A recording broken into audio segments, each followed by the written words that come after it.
Boa noite. Veja no Brasil TV dessa quarta-feira, 4 de janeiro. Quase 2 milhões de brasileiros se recusaram a responder ao censo 2022. Os casos de dengue aumentam mais de 300% no Distrito Federal.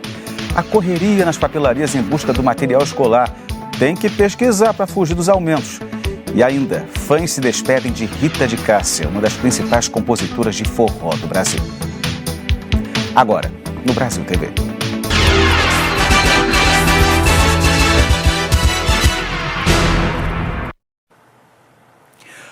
8 em cada 10 brasileiros já responderam o censo demográfico que começou a ser feito no ano passado e o IBGE disse que pretende encerrar a coleta de dados só no fim desse mês. Um dos principais motivos para o atraso nessa fase da pesquisa é a recusa dos moradores em atender os recenseadores. São Paulo é o estado com a maior taxa de recusa do Brasil, mais de 4%, quase o dobro da média nacional. Meu nome é Maria Luzinaide de Oliveira, mas me chamam de Naide. Eu sou aposentada e professora de yoga, que é a minha paixão. Essas são algumas respostas que a dona Naide vai dar ao recenseador do IBGE. O sistema vai selecionar de forma aleatória se ela vai responder o questionário básico, que tem 26 questões, ou o questionário de amostra, com 77 perguntas. Esse último é minoria, 11% dos lares. Independentemente de qual seja, ela está pronta. Eu sou uma pessoa que gosta de fazer tudo direitinho, porque eu também cobro bem direitinho. Pouco mais de 64% da população foi recenseada até agora na região metropolitana. 85% dos setores censitários foram concluídos, que são regiões definidas pelo IBGE para ter controle dos cadastros de cada cidadão. Neste condomínio da zona leste da capital, em Itaquera, o recenseador virá fazer as entrevistas até o fim do mês. É o prazo final da coleta de dados em todo o país. Na maioria dos condomínios, o IBGE entra em contato com a administradora dos prédios e avisa quem fará essas entrevistas. Por aqui, o síndico se adiantou. E mesmo sem ter uma data exata, os moradores já sabem quem será o recenseador. Isso, acho que é o mínimo que um cidadão precisa fazer, é passar as informações para que a gente tenha objetivos, né? Que o Brasil tenha um trabalho exato. Para quem ainda não recebeu a visita ou contato do IBGE, o Instituto disponibilizou um número de telefone para a população, o Disque Censo. Ligar no 137, o morador que não foi recenseado e quer fazer a pesquisa, e vai entrar com a nossa central de atendimento. Eles vão verificar nos registros se o domicílio dele foi mesmo registrado ou não. Caso contrário, não tenha sido feito, a gente vai pegar o registro do morador e vai encaminhar para o nosso recenseador ir até a casa dele e fazer a pesquisa ou dar a opção para ele fazer pela internet. A meta é ouvir toda a população até o fim do mês, que deve ultrapassar as 46 milhões de pessoas no estado, segundo o próprio IBGE. Em 2010, no último censo, eram 41 milhões. Só na capital, a prévia da população calculada com base nos resultados recolhidos até o dia 25 de dezembro é de mais de 12 milhões de pessoas. Em 2010, o número era pouco maior do que 11 milhões. Nessa reta final, é importante receber o recenseador, mas São Paulo lidera o ranking dos estados que têm a maior taxa de recusa, ou seja, que as pessoas não querem disponibilizar seus dados. A taxa aqui é de 4%, enquanto a média nacional é de pouco mais de 2%. Queria pedir para a população receber o recenseador e que o trabalho que os recenseadores fizeram de agosto até agora é fundamental para o futuro do país, né? Nós já votamos nas eleições, já torcemos para a Copa, para o Brasil na Copa, e agora é mais um momento, muito importante de cidadania do povo brasileiro em falar as condições que ele vive para poder dar um melhor direcionamento às políticas públicas e investimentos privados também. Quem se negar a participar do censo pode pagar multa de até R$12 mil. Caso você desconfie do recenseador, é possível acessar o site que aparece aqui na tela, respondendo também ibge.gov.br e consultar o QR Code que o entrevistador apresentar. O serviço Disque Censo, que você viu na reportagem, começou a funcionar nesse domingo, dia 1º. O número é o 137. Você liga e o IBGE manda um recenseador na sua casa. Só que, atenção, o serviço ainda não está disponível para todo o Brasil. Um policial militar aposentado matou um empresário italiano na Praia do Francês, em Alagoas. O crime foi ontem, depois de uma discussão pelo uso da calçada. O Ricardo Amaral tem os detalhes. Oi, amigos do Brasil TV. O suspeito de assassinar um empresário italiano na Praia do Francês, em Marechal Deodoro, região metropolitana de Maceió, continua foragido. O crime foi ontem à tarde. A vítima foi identificada como Fábio Campaiola e era proprietário de uma sorveteria na Praia do Francês. O suspeito de cometer o crime é o policial militar aposentado José Pereira da Costa. Segundo a delegada responsável pelo caso, o PM matou o italiano a tiros em uma discussão sobre o local para a instalação de um carrinho de churros. A esposa do militar, Carla Cassiana Vanderlei, foi presa em flagrante por incentivar o marido a cometer o crime. Nas imagens do circuito de segurança é possível ver o PM discutindo com o italiano. Ele joga algumas cadeiras e mesas em cima da vítima, que no primeiro momento não esboça reação. Depois o italiano agride o policial e o retira do local com socos e chutes. O militar da reserva sai do local e saca a arma atirando no empresário. Após atirar a queima-roupa, ele foge do local em um carro. O PM aposentado é considerado foragido. A defesa da mulher do suspeito nega a participação dela no crime. Eu volto com você no estúdio. A polícia encontrou o corpo do empresário sequestrado no Mato Grosso. A gente falou desse caso ontem aqui no Brasil TV. O homem estava com os pés e as mãos amarrados às margens da BR-163. Luiz Vieira. O corpo de Beraldo Lopes Barbosa Júnior, de 27 anos, foi localizado na madrugada desta quarta-feira em um matagal, às margens da BR-163-364, entre os municípios de Várzea Grande e Jangada, em Mato Grosso. Beraldo foi sequestrado em frente a um hotel em Várzea Grande na noite de segunda-feira. A ação foi registrada por imagens das câmeras de segurança do estabelecimento. Ele estava com a filha de apenas 4 anos quando os criminosos chegaram a pé, o abordaram e o obrigaram a entrar dentro de um carro. Em seguida, os criminosos fugiram. Só na madrugada desta quarta-feira é que o corpo foi localizado em um matagal com sinais de tortura. Beraldo estava com as mãos e os pés amarrados, tinha também uma corda em volta do pescoço e uma sacola na cabeça. A Polícia Civil está investigando o caso. Até o momento, não tem nenhuma informação sobre a motivação do crime, nem sobre o paradeiro dos criminosos. Luiz Vieira, para o Brasil TV. Uma mulher morreu depois de levar um choque na cidade de Santa Inês, no Maranhão.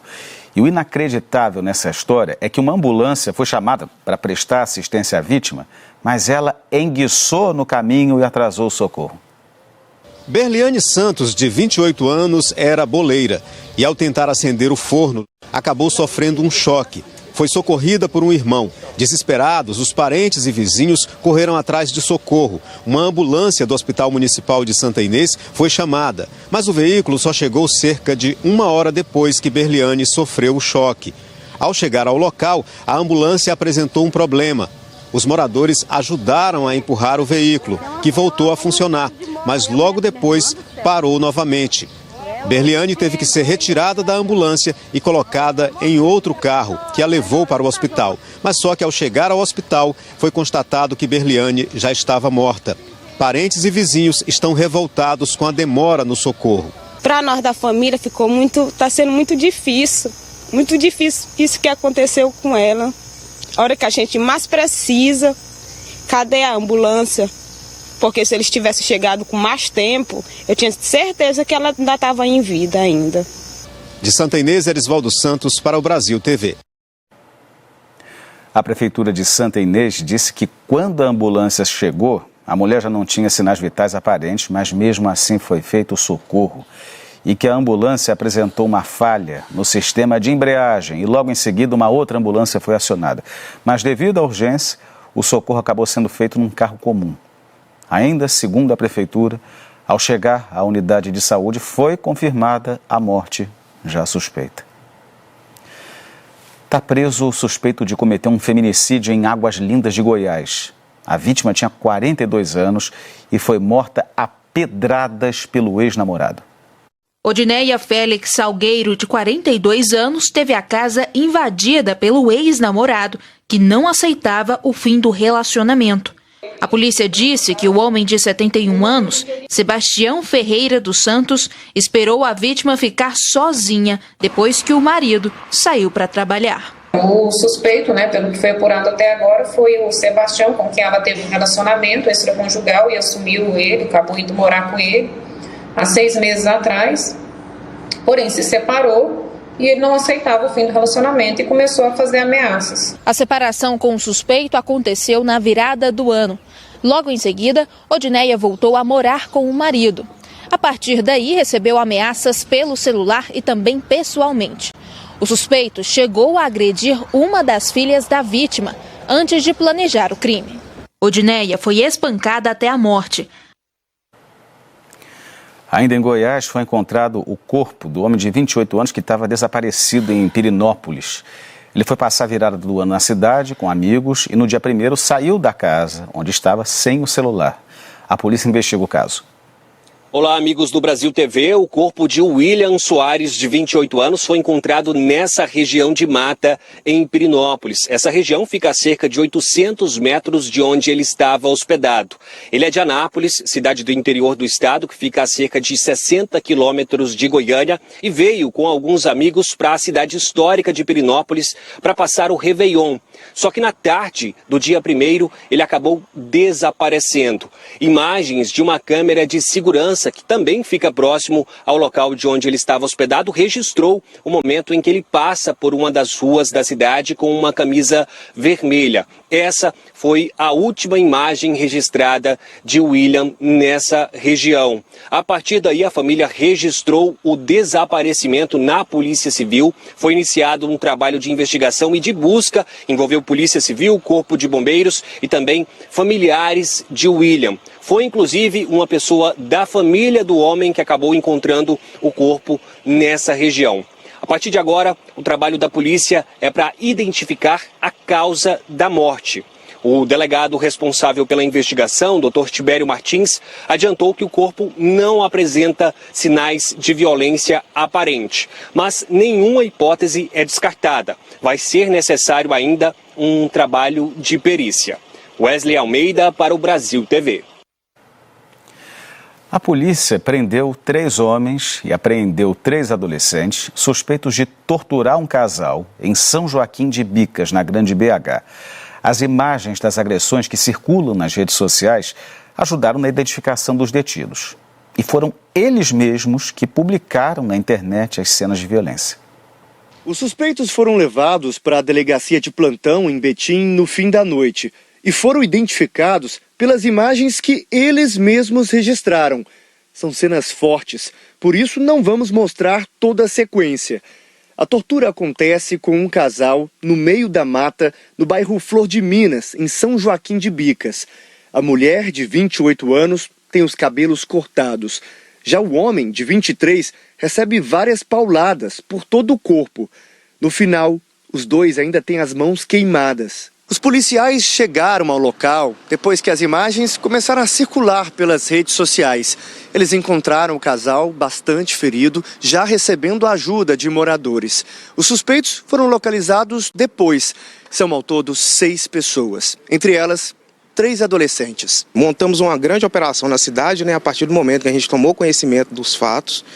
Chamei todas as minhas viaturas que estavam no turno de serviço e começamos a fazer algumas diligências pela cidade, em alguns pontos que a gente já sabe que eles frequentam. E diante disso começaram a acontecer as prisões. Alguns deles foram presos em casa e outros na rua mesmo. A PM acredita que mais pessoas possam estar envolvidas na tortura, motivada por um acerto de contas do tráfico de drogas. O casal agredido foi levado para o Hospital Regional de Betim. Agora a gente vai falar sobre a dengue. 2022 terminou com um recorde no número de mortes pela doença no país, o maior em 7 anos. E o Ministério da Saúde confirmou 992 mortes em todo o país no ano passado. E outras 101 mortes ainda estão em investigação. A Secretaria de Saúde do Distrito Federal também divulgou o balanço de 2022 e o resultado foi um aumento de mais de 300% no número de casos em comparação com 2021. Em 2021, o DF registrou 16.888 casos da doença. Já em 2022, esse número saltou para impressionantes 69.645 casos da dengue aqui no DF, Esse número é um aumento de 312%. 63 pessoas desenvolveram a forma mais grave da doença e, infelizmente, 11 pessoas perderam a vida para a dengue. A gente também tem uma tela que mostra quais são as cidades do DF que registraram mais casos da doença. Em primeiro lugar está Ceilândia, com 11.419 casos, seguida de Samambaia, com 6.452 casos da doença. Taguatinga, 4.472 casos, Planaltina com 4.312 casos e São Sebastião com 3.376 casos da dengue. A Secretaria de Saúde informou que durante todo o ano visitou essas cidades, as cidades que registraram mais casos da doença, e realizou operações para orientar a população. Também foram notificadas casas que estavam com piscina com água parada, pneus com água parada e também passou com fumacê nessas casas. Essas foram algumas das medidas que a Secretaria de Saúde tomou durante o ano. A chuva não dá trégua no Paraná. Um temporal, na madrugada de hoje, provocou alagamentos, deslizamentos e interditou uma rodovia que leva ao litoral do estado. O seu Ronei e a mulher dele tiveram que correr para tentar salvar os móveis da chuva. Levantamos umas pouquinha coisa que tem e ficamos dentro de casa cuidando, né? Já tem pouco, agora deixar por conta d'água não adianta, né? A Neuziele também mora numa região atingida. Ela conta que se assustou com a rapidez com que a água subiu. Foi muito rápido, coisa de prazos de minutos assim, já estava bem cheio. O rio Inhundiaquara, que corta a cidade turística de Morretes, foi atingido por 2 cabeças d'água, que é o aumento repentino do nível do rio causado pela chuva.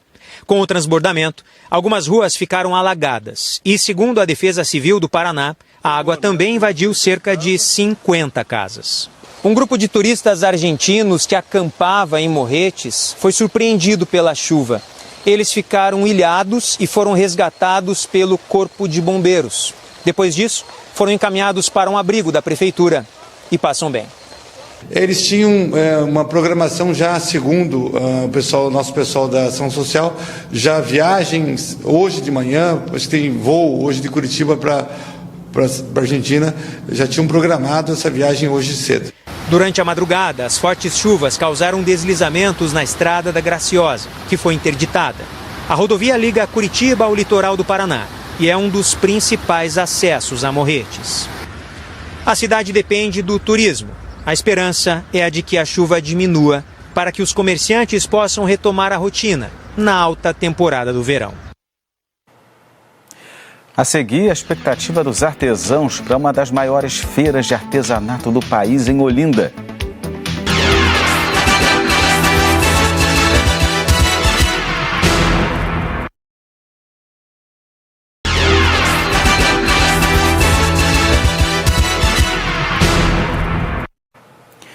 O Brasil TV está de volta falando da compra do material escolar.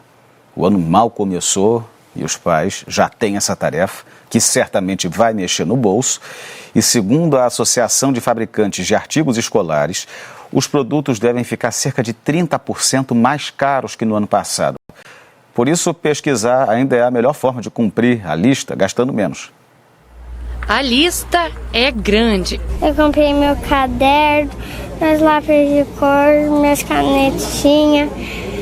Já comprei minha mochila, minha lancheira, meu estojo. O ano recém virou e os pais já têm uma nova tarefa: comprar o material escolar da criançada. 2 listas, né? Então é bastante material para comprar. Mas vale a pena, né? É um investimento para os pequenos. O pai, quando vem com a criança, pode se preparar, que tem tendência não. Vai acontecer, a lista vai ficar bem mais cara do que se eu vim só os pais, que o pai vem, pega o básico, normalmente pega. Vamos dar um exemplo, o filho vem uma lápis de cor de 12 cores. Se o filho vem, já quer no de 36, no de 48, aí por aí vai, uma borracha, mais caro, sempre acaba encarecendo. A Associação de Fabricantes de Artigos Escolares estima que esses itens tenham um aumento de até 30% nos preços. O gasto médio é de cerca de R$ 300 para cada criança. Mas esse valor pode ser bem maior se depender das escolhas dos pequenos. A Carol veio de Bariri com o primo Leonardo para fazer as compras. E se depender dela, Os materiais do ano passado não vão ser mais usados. Eu gosto de usar tudo novo, mas minha mãe insiste de usar do ano passado. Tem que negociar, né? Não dá para comprar tudo. Então a gente fala, você compra uma lapiseira, compra um lápis mais em conta e vai fazendo negócio. As crianças, eles entendem, são inteligentes. A maioria das crianças, na hora de comprar o material, quer aquele que tem o desenho ou o personagem do momento. Por isso, os pais devem estar bem atentos, porque para estar impresso em um caderno ou em uma mochila, é preciso de uma licença, o que agrega valor ao produto. E na hora de passar no caixa, faz total diferença. O pai tem que ficar bem atento nisso, saber trabalhar a educação financeira da criança, colocar os seus limites para poder fazer uma compra e aí sim negociar com a criança até onde ele vai comprar um produto personalizado ou não. Basta fazer uma comparação. Este kit tem mochila, cadernos, lápis, borracha, apontador, lápis de cor e canetinhas. Com um personagem menos conhecido e materiais mais neutros, ele custa R$ 290. Já este outro tem os mesmos itens, mas com produtos mais personalizados. E aí, o valor sobe para R$ 505. Os materiais escolares podem ser novos, mas a dica continua antiga: pesquisar. Os pais não devem perder aquela característica de procurar os preços, de fazer pesquisas e, se possível, até pedir descontos, porque se for pagamento à vista, certamente ele vai ter descontos. Começa na próxima sexta-feira em Olinda, uma das maiores feiras de artesanato do país. É a FENARROL, que chega à 20ª edição. Quem é artesão está na expectativa para expor e vender os produtos. Visitar a casa da Daniela, no bairro da Imbiribeira, é uma experiência diferente. De cara, você não encontra aquela sala convencional, e sim um ateliê cheio de cores, formas e possibilidades. A artesã é pedagoga, dedicou 12 anos da sua vida à escola e com este trabalho descobriu o amor pelo artesanato. Ela trabalha com o marido Jonas e a amiga Sandra. São 23 anos produzindo peças que encantam os clientes. Todo começo de ano eles ficam ansiosos para apresentar tudo na FENARROL, uma das maiores feiras de artesanato do país. Eu sou totalmente realizada. E eu digo sempre, a FENARROL é assim, o pontapé inicial do ano, né? A gente já começa o ano bem, porque é uma feira maravilhosa. No ateliê, diferentes processos artesanais são feitos. Nesta mesa tem a montagem das peças em biscuit. O bonequinho começa a ser produzido pela cabeça, depois a artesã forma o corpinho e finaliza com cabelo e outros acessórios. Tem peças esotéricas, religiosas e esses potes que fazem o maior sucesso. A artesã aposta nos produtos personalizados com o nome. Uma das peças mais pedidas é a necessaire. O processo é bem rápido. Ela coloca o nome no computador, manda para a impressora e depois para a prensa térmica. Em poucos minutos, a peça está finalizada. Então a gente criou um banco de dados com 5.000 nomes e hoje a gente oferece na feira. A mamãe vai, escolhe cor, escolhe tema e a gente monta na hora. O artesanato é uma arte que pode ser reproduzida de infinitas formas. No ateliê de Patrícia, que fica no bairro de Nova Descoberta, o carnaval chegou mais cedo. Artesã há 24 anos, ela vai levar para a feira produtos coloridos e com a cara do carnaval pernambucano. As peças variam de R$10 a R$160. Eu estou levando tudo quanto é de cor, porque a gente quer alegria, quer ver todo mundo rindo, maravilhoso nesse carnaval. E a expectativa sempre é muito grande. Se você observar, a minha casa já está brilhando, né? Mas não é só de carnaval que a marca dela vive. O ano inteiro, ela produz brincos, colares e outros acessórios com o rami, uma fibra natural que usa como matéria-prima. Esses colares, por exemplo, levam 2 dias para ficarem prontos. A produção é toda artesanal. Nestas peças não tem nada de metal. Patrícia é administradora e começou a fazer joias para complementar a renda. Resolvi arrumar uma coisinha para ganhar uma grana extra, né? Foi quando eu comecei a montar bijuteria. Chegou uma época que eu ganhava mais montando do que propriamente trabalhando fora. O corpo da compositora e cantora de forró Rita de Cássia foi enterrado no fim da tarde no Ceará. O velório começou no meio da manhã no município de Alto Santo, no interior do estado, onde ela nasceu. A Aline Oliveira tem as informações de Fortaleza. O velório da cantora e compositora Rita de Cássia aconteceu ao longo do dia na cidade de Alto Santo, interior do Ceará, onde ela nasceu.